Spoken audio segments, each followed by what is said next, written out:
My roommate acts like she is my landlord. I got her evicted from the apartment she didn't own. I found this amazing 2-bedroom apartment downtown last year. The rent was steep, but I could swing it with a roommate. I posted online and met Bailey, who seemed perfect. She had a steady job at a bank, good references, and was super friendly during our coffee meetup. We signed the lease together as equal tenants. Both our names, both our signatures, same deposit amount. Everything was split down the middle. The first month was fine. We figured out chores, shared groceries, and even watched movies together on Sundays. Then Bailey got comfortable and things got weird. It started with the living room. She rearranged all the furniture while I was at work and told me she had a better eye for design. When I moved the couch back, she said I needed to run any changes by her first since she worked from home sometimes and needed the space functional. She didn't actually work from home. Her bank job was fully in office. Next came the bathroom schedule. Bailey decided she needed the bathroom from 6:30 to 7:30 every morning for her routine. She made an actual schedule and stuck it on the door. My name was nowhere on it. When I used the bathroom at 6:45 one morning, she banged on the door saying I was disrupting her productivity. She worked at a bank that opened at 9. She didn't need to leave until 8:30. The kitchen became her domain. She labeled all the cabinets with what could go where and got mad when I put my cereal in the wrong spot. She threw out my spices because they were cluttering her organized system. When I bought new ones, she moved them to the cabinet above the fridge that I couldn't reach without a stool. She said tall people shouldn't get priority placement just because of genetics. She's 5'8". I'm 5'3". Then Bailey started having people over and introducing me as her tenant. Not roommate, tenant. She told her friends she was helping me out by letting me rent the spare room. Her cousin asked how long I'd been living in Bailey's apartment and seemed confused when I said it was our apartment. Bailey laughed and said I was sensitive about needing help with housing. She started leaving me notes about apartment maintenance like she was the landlord. One said the kitchen needed better cleaning. Another reminded me that quiet hours started at 10 p.m., even though I'd never made noise past that time.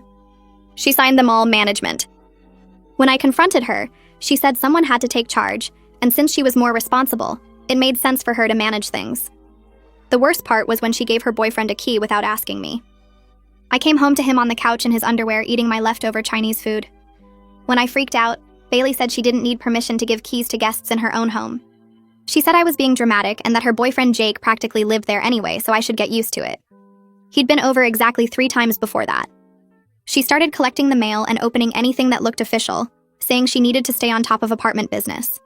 She tried to handle the utility bills herself and told me to just send her my half. When I insisted on seeing the bills, she got offended and said I didn't trust her. She was adding a convenience fee to my half for managing the payments. $10 every month for clicking a button online. The breaking point was when maintenance needed to come fix the dishwasher.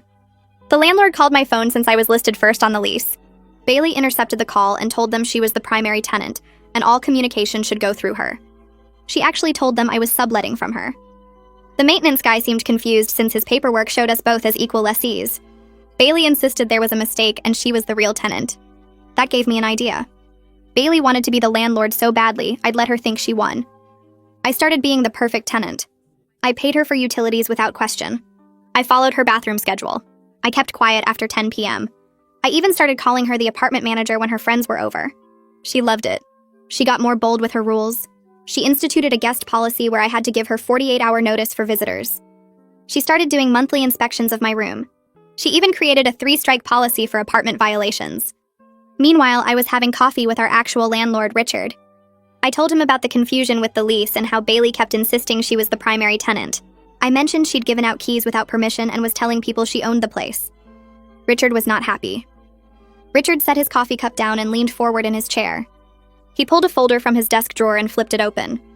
Our lease agreement sat on top with both our names printed clearly at the bottom. He ran his finger down the page and tapped on the section that outlined tenant rights. We were both listed as equal lessees with identical responsibilities and privileges. No hierarchy, no primary tenant designation. Just 2 people who signed the same contract on the same day. Richard asked if I had any proof of what Bailey had been doing. I pulled out my phone and scrolled through my photos. The first one showed a note stuck to my bedroom door that said the kitchen needed better organization. It was signed Management in Bailey's handwriting. The next photo showed the bathroom schedule she'd made with only her name listed for morning access. Richard shook his head slowly as I swiped through image after image. He stopped me on one that showed a 3-strike policy Bailey had written up for apartment violations. He asked if I was serious about this being real. I told him she'd left that one on the fridge last week. Richard said this went beyond normal roommate conflict. Bailey was actively misrepresenting herself as the landlord and creating false authority over another tenant. That violated multiple clauses in the lease agreement. I mentioned Jake next. Richard's expression changed immediately when I described coming home to find Bailey's boyfriend in his underwear eating my food. I explained that Bailey had given him a key without asking me or getting permission from Richard. She'd told me Jake practically lived there anyway, and I needed to get used to it. Richard stood up and walked to the window. He said unauthorized key distribution was a serious problem. His building insurance required him to know exactly who had access to each unit. If someone got hurt or property was damaged by an unauthorized person with a key, his coverage could be void. Bailey had put him at legal risk without even realizing it. He turned back to me and said he needed to handle this properly. He wanted me to document everything Bailey did over the next 2 weeks. Every note she left, every rule she tried to enforce, every time she introduced me as her tenant instead of her roommate. He wrote his cell phone number on the back of his business card and told me to text him immediately if Bailey did anything that made me feel unsafe. I left Richard's office feeling like my chest wasn't quite so tight anymore. Someone with actual authority finally knew what was happening. I wasn't crazy for thinking Bailey's behavior was wrong. I drove back to the apartment and parked in my usual spot. Bailey was in the living room when I walked in. She looked up from her laptop and asked where I'd been. Her tone made it sound like she was checking up on me. I told her I'd had coffee with a friend. She nodded and typed something on her phone. I watched her make a note like she was tracking my schedule. Later that night, Bailey called me into the living room. She had a piece of paper in her hand covered in her neat handwriting. She said she'd been thinking about how to make the apartment run more smoothly. She'd created a new cleaning schedule. I was responsible for the entire apartment every Saturday. The kitchen, bathroom, living room, all of it. I pointed out that we'd agreed to split chores equally when we moved in. Bailey said that was before she realized someone needed to manage the household properly. The person in charge made the decisions about how things got done. I took the paper from her hand and told her I'd look it over. As soon as I got to my room, I took a photo of the schedule and texted it to Richard. His response came back in less than 5 minutes. He said this was exactly the kind of documentation he needed. He told me to keep recording everything. The next afternoon, Bailey's friend came over. They sat in the living room drinking wine while I made dinner in the kitchen. The apartment was small enough that I could hear their entire conversation. Bailey was explaining how patient she'd been with her difficult tenant. She said I just didn't respect her authority no matter how clear she tried to make the rules. Her friend asked how much I paid in rent. Bailey quoted a number that was $200 more than what I actually paid each month. I stirred my pasta and kept my face neutral. After Bailey's friend left, I went to my room and called Sienna. I told her everything that had happened with Richard and the documentation request. I explained about the cleaning schedule and Bailey lying about my rent amount to her friend. Sienna's voice got loud on the other end. She said she couldn't believe Bailey was this delusional. She offered to come stay with me if I ever felt unsafe living there. I told her I appreciated it, but I was handling things the right way now. Richard knew what was happening and I was building a case. The next morning, I found another note on the kitchen counter. Bailey had written that I needed to submit a formal request to use the living room on weekday evenings. She might need the space for work calls. Her bank job ended at 5 every day. She'd never once taken a work call at home in the entire time we'd lived together. I grabbed my phone and took a photo of the note about living room requests. The paper looked official in her neat handwriting with that ridiculous request form requirement. I sent the image to Richard with a quick message explaining what she wanted me to do now. Then I sat down and wrote Bailey the most polite response I could manage. I told her I'd be happy to submit any requests she needed and thanked her for managing the apartment so well. I left the note on the kitchen counter where she'd find it and went to my room. She was digging herself deeper with every rule she made up, and I was just going to keep giving her the rope. The next morning, Bailey knocked on my door before work. She had that pleased expression on her face like a teacher with a star student. She told me she appreciated my cooperation, and that things would run much smoother now that I understood how the apartment worked. I nodded and said I just wanted to be a good tenant. She actually patted my shoulder before heading out. That afternoon, I got a text from her while I was at work. She said she needed to discuss something important when I got home. My stomach dropped because important discussions with Bailey never went well. I got back to the apartment around 6 and found her sitting at the kitchen table with papers spread out in front of her. She gestured for me to sit down like she was about to conduct a business meeting. Bailey slid a piece of paper across the table and explained that she'd been thinking about her management responsibilities. All the time she spent organizing things and making sure the apartment ran properly deserved compensation. She was raising my portion of the rent by $50 starting next month. I stared at the paper and asked if Richard knew about this rent increase. Bailey waved her hand and said landlords let property managers handle these details. She was the property manager, so she could adjust tenant rates as needed. I kept my face calm even though my heart was racing. I told her I'd need this in writing with her signature before I could agree to any changes. Bailey looked annoyed but said fine. She pulled out a fresh sheet of paper and wrote out the rent increase with all the details. At the bottom, she signed it Bailey Property Manager in her careful handwriting.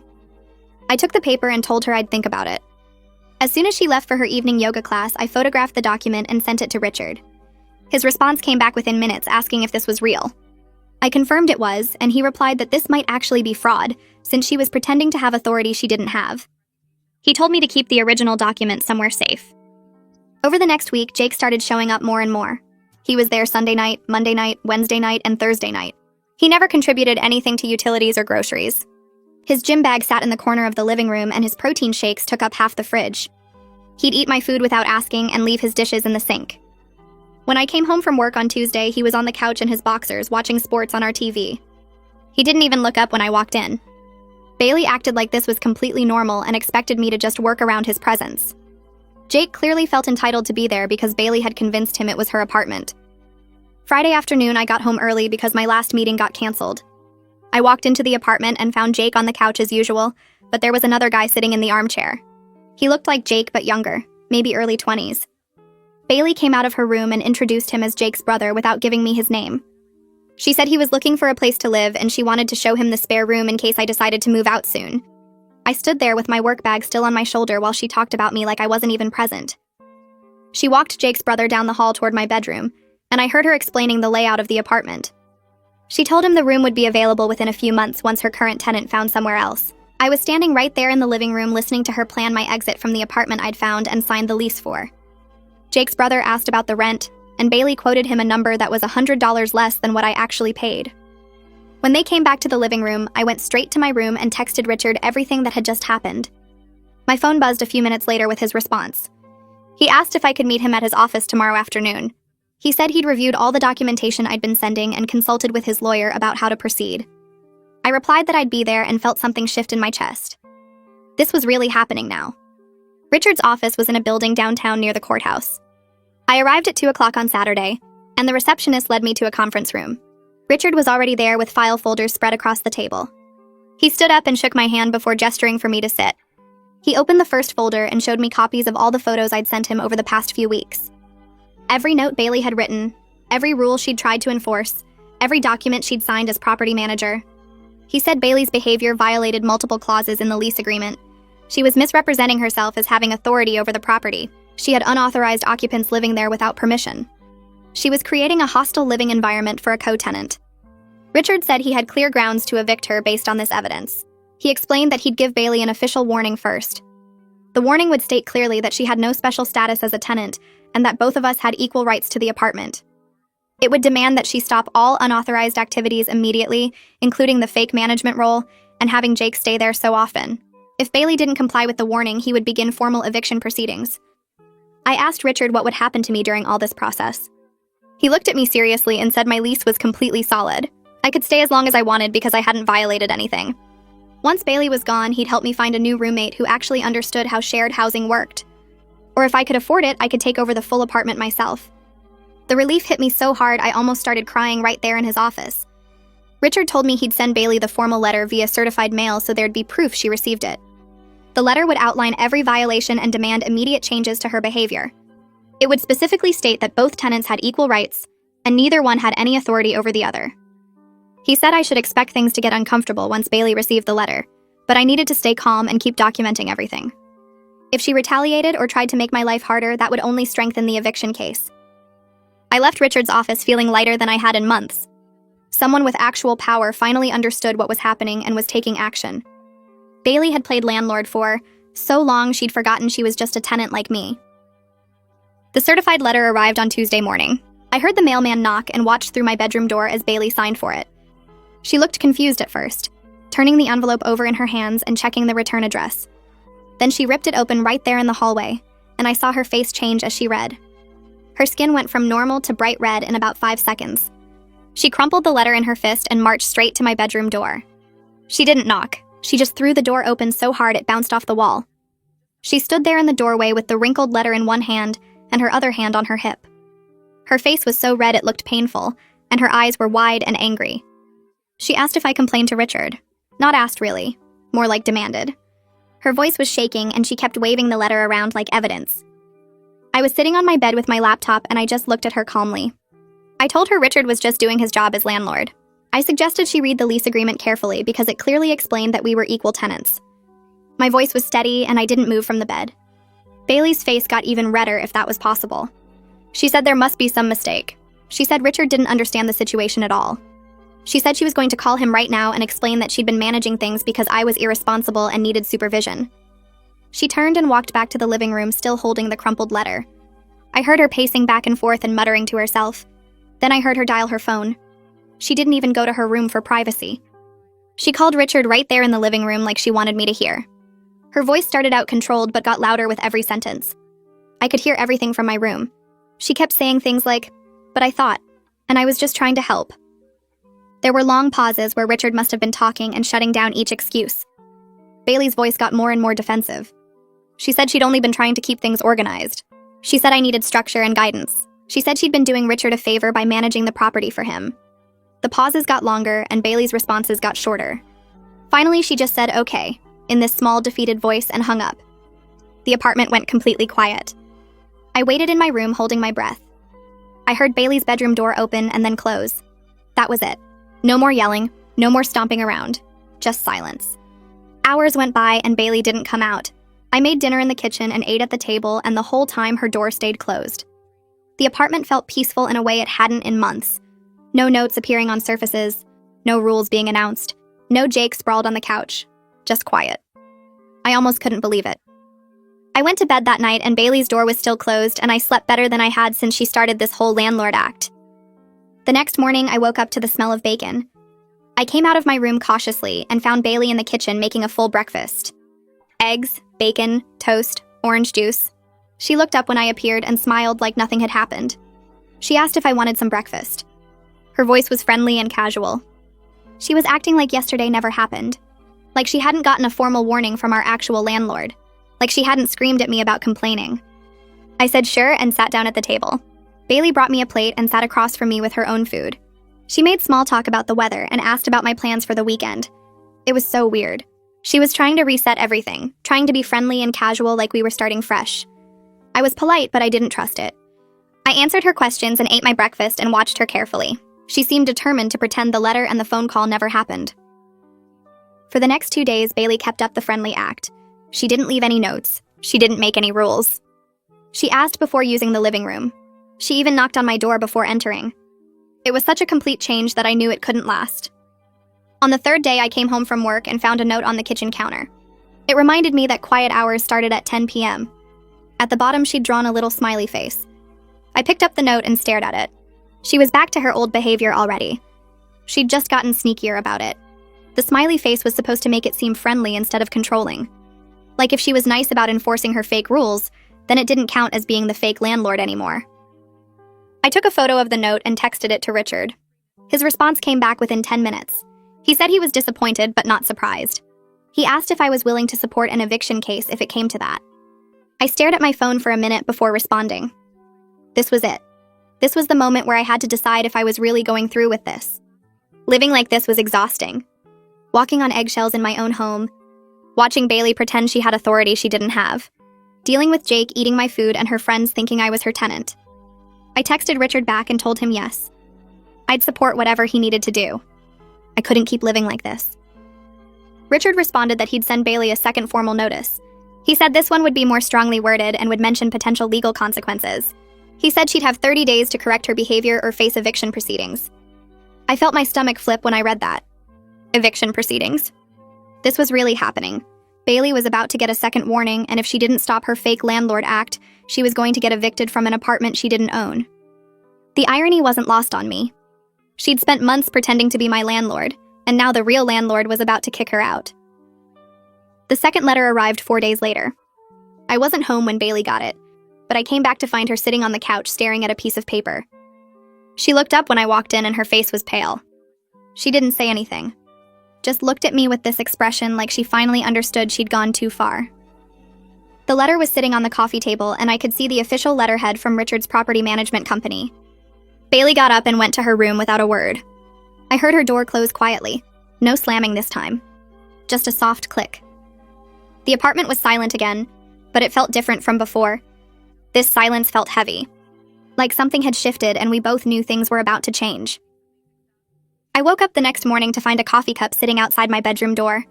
My favorite kind from the shop 2 blocks away. The one that cost $6 and had the caramel drizzle I always got. Bailey had never bought me coffee before. I picked up the cup and found a note underneath it saying she hoped I had a good day.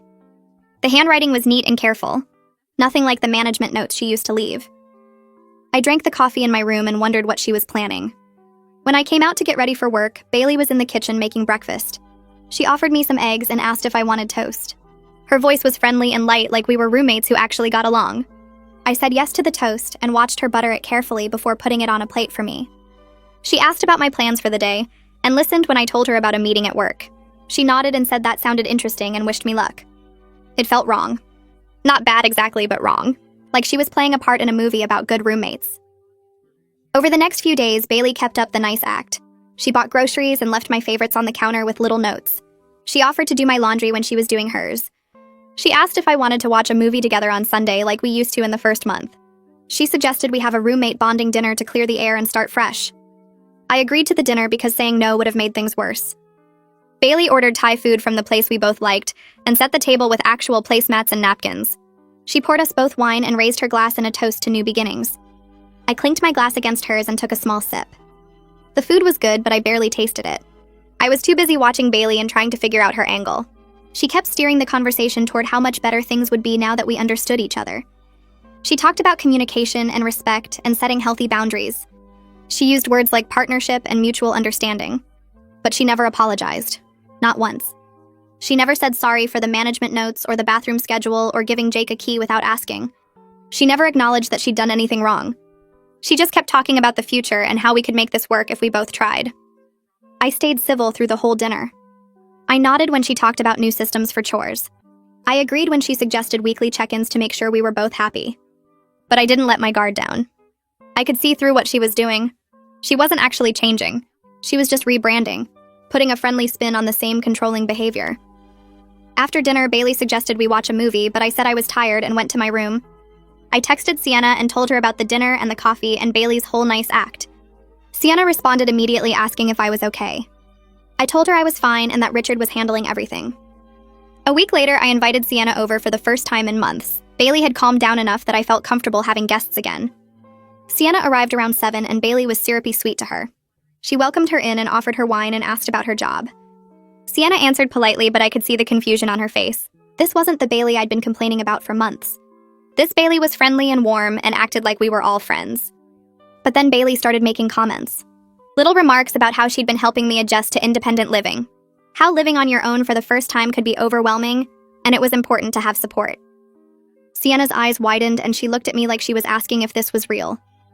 I gave her a tiny shake of my head and changed the subject.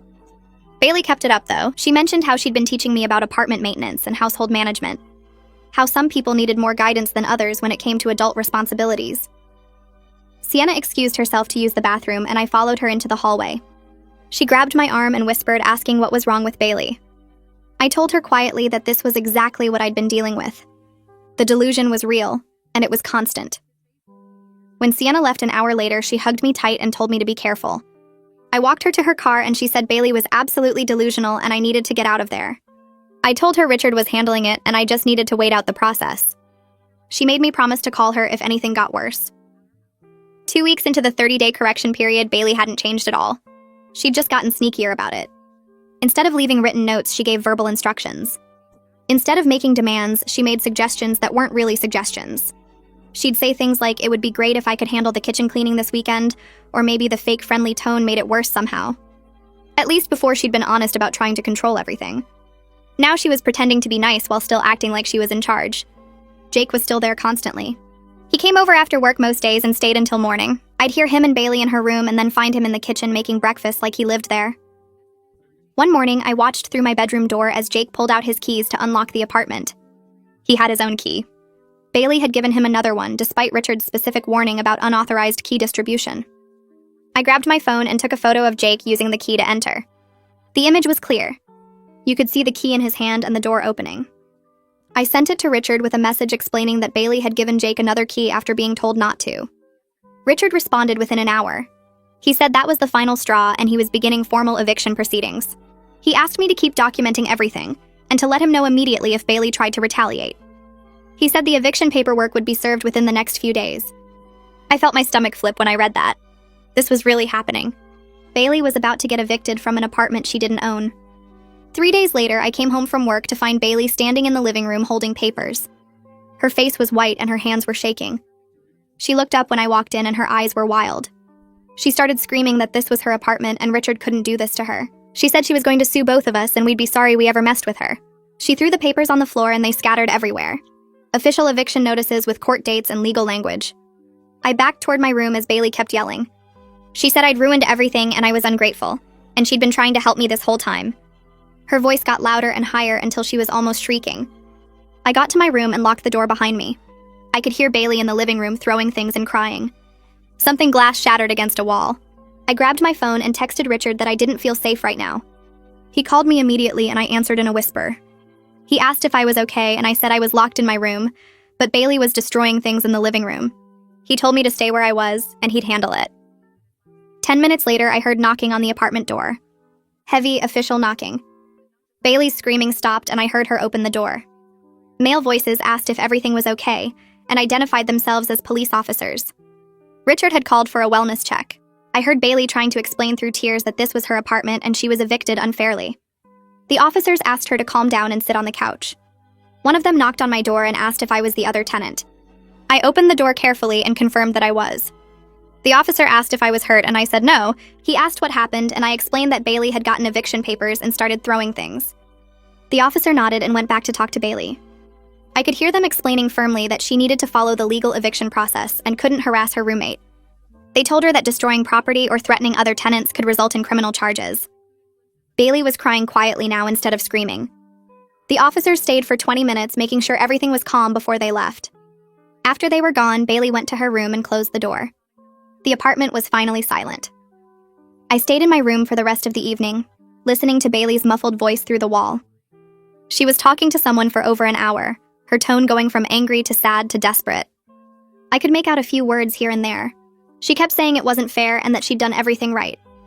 At one point, she said something about how she'd tried to help me and this was how I repaid her. I heard her crying hard enough that her voice got all shaky and broken. Part of me felt bad for her, but mostly I just felt relieved that this whole mess was almost over. The next morning, Bailey came out of her room with red eyes and didn't look at me. She made coffee and took it back to her room without a word. I got ready for work and left without seeing her again. The next few weeks were the strangest time I'd had in the apartment. Bailey stopped talking to me completely.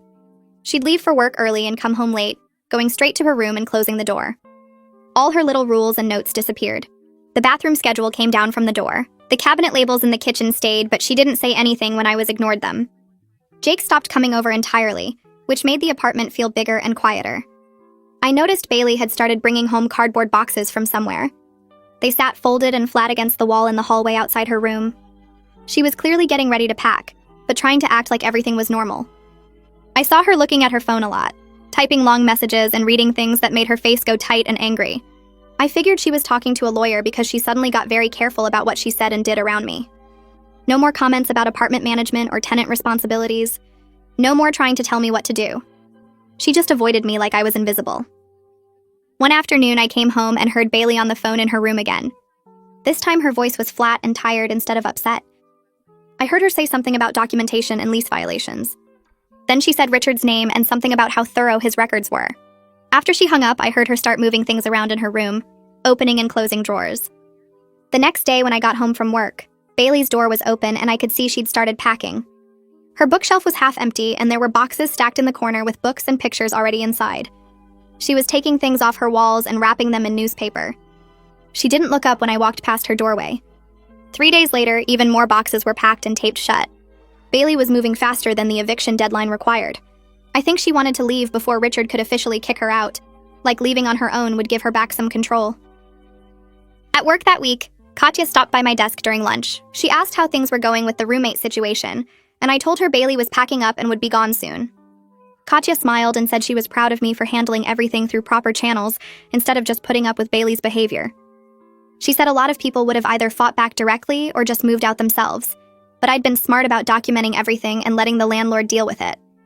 I told her it had been exhausting, but I was glad I'd done it the right way. Katya said that sometimes the best way to win is to just follow the rules and let people face the natural consequences of their actions. She gave me a quick hug and said she was happy I'd get to have my apartment back the way it should be.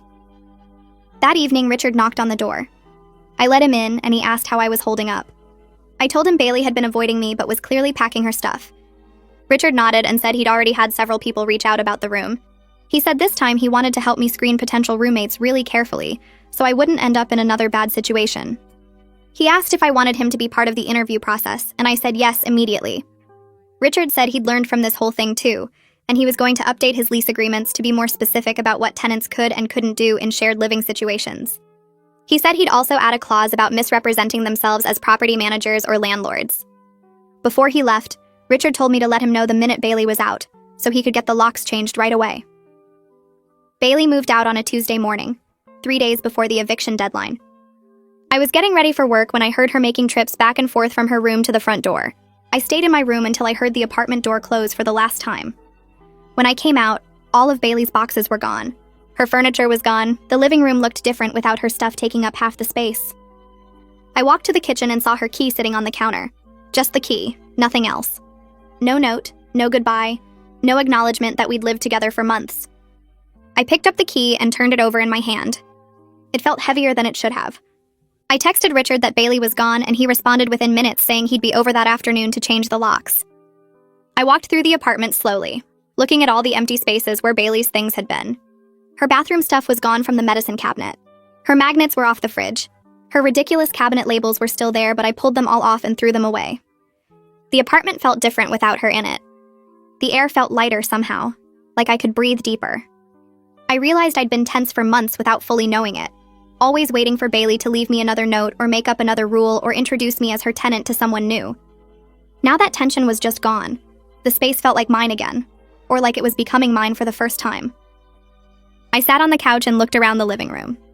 It was the same furniture in the same spots, but everything felt bigger and more open.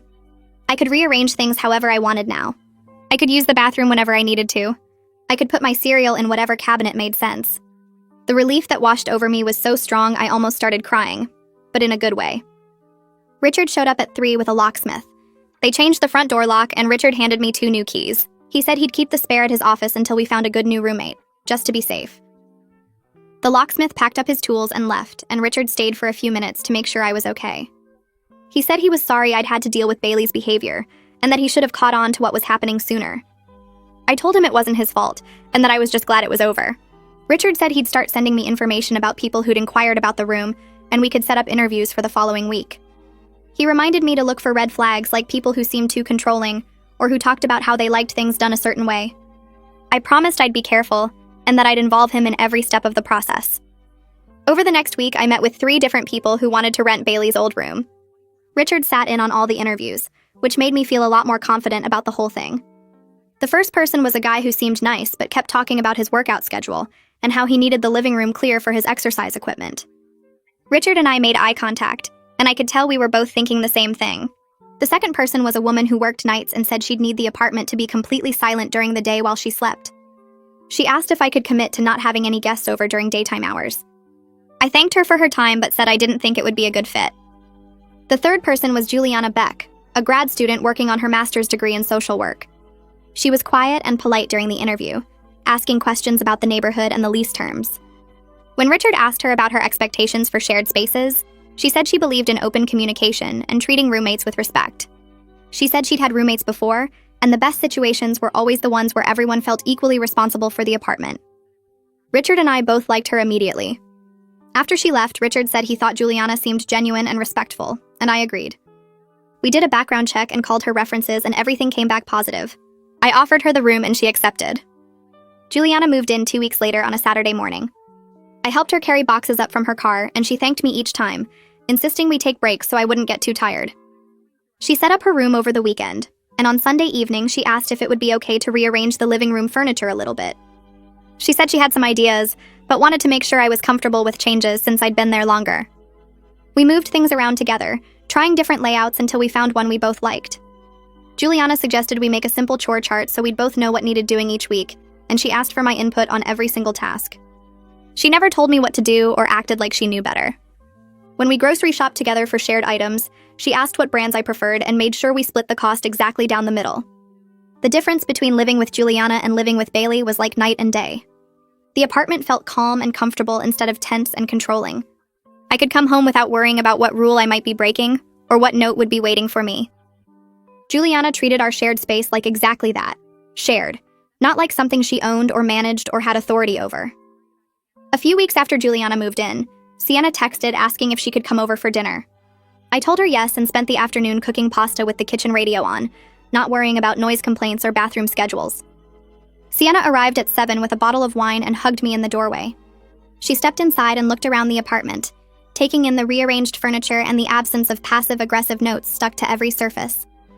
We sat down to eat, and she kept watching me like she was trying to figure something out. Finally, she said I seemed completely different, relaxed in a way she hadn't seen in months. I told her it was nice not constantly bracing for Bailey's next power move or wondering what rule I'd broken just by existing in my own home. Sienna raised her glass and said she was glad I finally looked like myself again instead of someone walking on eggshells. The following Tuesday, I got an email from Richard with my full security deposit attached. He explained that Bailey was responsible for all the lease violations, so she'd forfeited her portion of the deposit while mine came back in full. I stared at the amount in my account and decided to use it for new living room furniture. Juliana and I spent Saturday afternoon at 3 different furniture stores, trying out couches and debating between a coffee table with storage or one that was just for looks. She asked my opinion on everything, and we compromised on pieces we both liked, instead of one person making all the decisions. We got the furniture delivered the next week and spent an evening arranging it together, moving things around until the space felt right to both of us. 3 months went by in this comfortable rhythm before I ran into Bailey at the grocery store on a random Thursday evening. I was reaching for cereal when I saw her 2 aisles over, her cart half full of frozen dinners and boxed wine. She glanced up and our eyes met for just a second before she turned away and walked in the opposite direction. I stood there holding my cereal box, feeling nothing except mild relief that I didn't have to make small talk. I finished my shopping and drove home without giving the encounter another thought. The next day at work, Katya stopped by my desk during lunch and pulled up her phone to show me something. She'd seen Bailey's social media post about her new studio apartment, a carefully staged photo with plants on the windowsill and throw pillows arranged just so. The caption talked about fresh starts and moving on from difficult roommate situations, painting herself as the victim of some unnamed person's unreasonable behavior. I laughed and handed Katya's phone back, telling her Bailey could rewrite history however she wanted. Katya asked if I was going to comment or correct the record, but I said there was no point in engaging with someone who'd never admit what they actually did. A week later, Richard called and asked if I could stop by his office to sign some paperwork. When I got there, he showed me the updated tenant application he was now using for all his properties. He'd added a whole section about expectations for shared living spaces, questions about how applicants handled conflict with roommates and scenarios, asking how they'd respond to disagreements about common areas. Richard said the Bailey situation taught him he needed better screening processes to protect tenants from people who couldn't respect boundaries. I told him I was glad something good came out of the whole mess, that maybe his new questions would help other people avoid what I went through. 2 months after that, Juliana suggested we host a dinner party and invite both our friend groups. We spent a Saturday cleaning and cooking, working side by side without anyone telling the other person they were doing things wrong.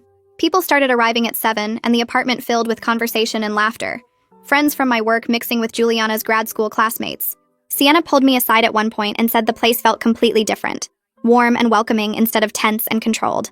Someone asked how long I'd lived here, and I realized for the first time it actually felt like mine, not like something I was constantly defending or justifying. Around that same time, I got called into my manager's office at work and offered a promotion with a significant raise. I sat in the meeting barely processing the details because I was doing math in my head, calculating that I could now afford the full apartment rent on my own if I wanted to. But when I got home that evening and found Juliana making dinner while studying for her exams, books spread across the kitchen table, I realized I didn't want to live alone. The roommate arrangement worked because we actually respected each other and treated the space like it belonged to both of us equally. Sienna came over for coffee the following weekend and told me she was proud of how I'd handled everything with Bailey. She said a lot of people would have fought back on Bailey's level, leaving nasty notes or playing petty games, but I'd used documentation and proper channels instead.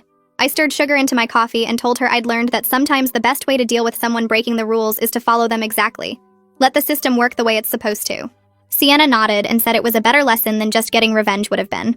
A full year passed after Bailey moved out, and I realized one morning that I hadn't thought about her in weeks. The apartment was peaceful. My friendship with Juliana had become one of the most stable relationships in my life, and I'd learned how to set boundaries and advocate for myself without second-guessing every decision. I'd stopped waiting for the other shoe to drop, stopped bracing for conflict that never came anymore. When new people at work asked if I had any roommate horror stories, I told them about Bailey and how she convinced herself she was my landlord in an apartment we both rented equally. I explained how I documented everything and let her think she'd won while I built a case with the actual property owner. The story always got the same reaction, people shaking their heads in disbelief and asking how someone could be that delusional. I'd shrug and say it turned out the best way to deal with someone pretending to be your landlord was to introduce them to the real one. Let them find out exactly how much authority they actually had.